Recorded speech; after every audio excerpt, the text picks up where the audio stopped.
Hello students, a very good morning to all. As you know, we are reading chapter 6, The Land of Deserts. In this chapter, we have learnt about the location of the land of deserts.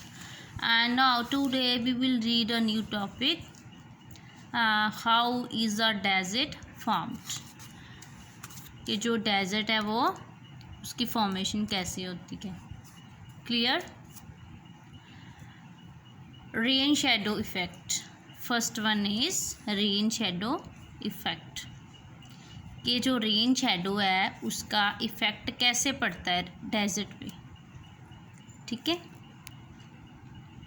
Rain shadow. A desert is a large dry barren area that receives very little rainfall. Desert is a large dry barren area जहाँ कम rainfall होती है. Okay. बैरन खुश्क area है ये. Some deserts located near the mountains are caused by the rain shadow effect. कुछ जो desserts हैं वो माउंटेन के पास लोकेट करती हैं. ऐसी डेजर्ट्स हैं जो वो रेन शेडो से प्रभावित होती हैं. कैसे होती हैं? As air moves up over a mountain. जब एयर मूव अप करती है माउंटेन पे तो क्या हो जाता है? It gets cold and precipitation take place thus causing rainfall. Suppose here से वो अप हो गई हैं तो इनमें क्या हो गया है? इट गेट्स कोल्ड, ये ठंडी हैं, एंड प्रेसिपिटेशन टेक्स प्लेस और दस कॉजिंग रेनफॉल, जहाँ ही फिर बारिश हो गई है. Then it's opposite side, leeward sides.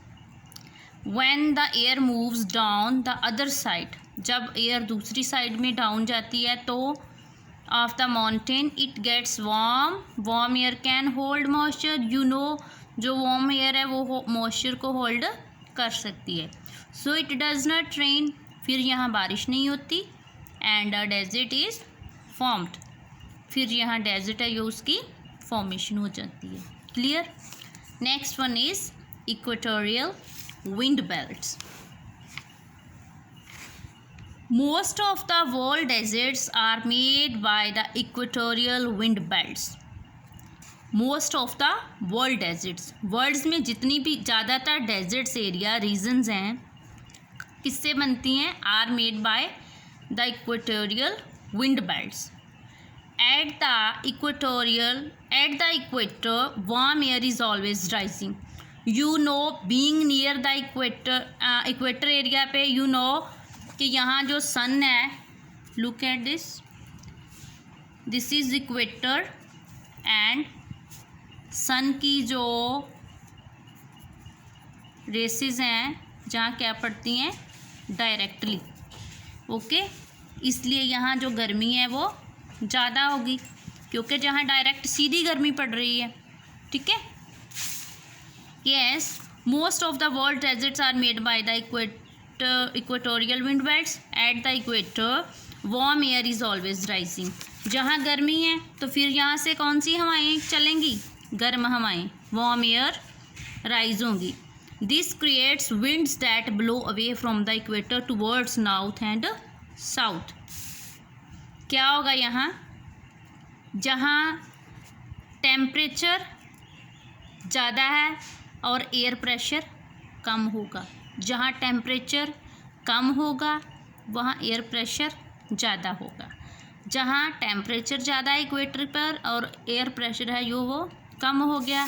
Then फिर ये हवाएं कहाँ जाएंगी? At the equator warm air is always rising. This creates winds that blow away from the equator. Equator से ब्लो हो जाएंगी किधर की तरफ? Towards north and south. By the time क्या हो जाता है? The wind reaches the tropic of cancer and tropic of capricorn and it is too dry for clouds to form. बहुत खुश्क होती हैं जिससे क्या होता है? It's to dry for clouds to form. Without clouds, बारिश ना होने के कारण, बादल ना होने के कारण क्या होता है? There is no rainfall. जहाँ बारिश नहीं होगी leading to formation of a desert. फिर यहाँ क्या हो जाएगा, फिर यहाँ डेजर्ट की फॉर्मेशन हो जाएगी। Clear. Next one is cold currents. अब हमने कोल्ड करंट्स के बारे में पढ़ना है। जहाँ कोल्ड करंट्स होता है वहाँ लेस वेपोरेशन होती है, क्योंकि जहाँ ठंड ज़्यादा है फिर वेपोरेशन कैसे होगी, इसलिए वेपोरेशन जहाँ कम होगी।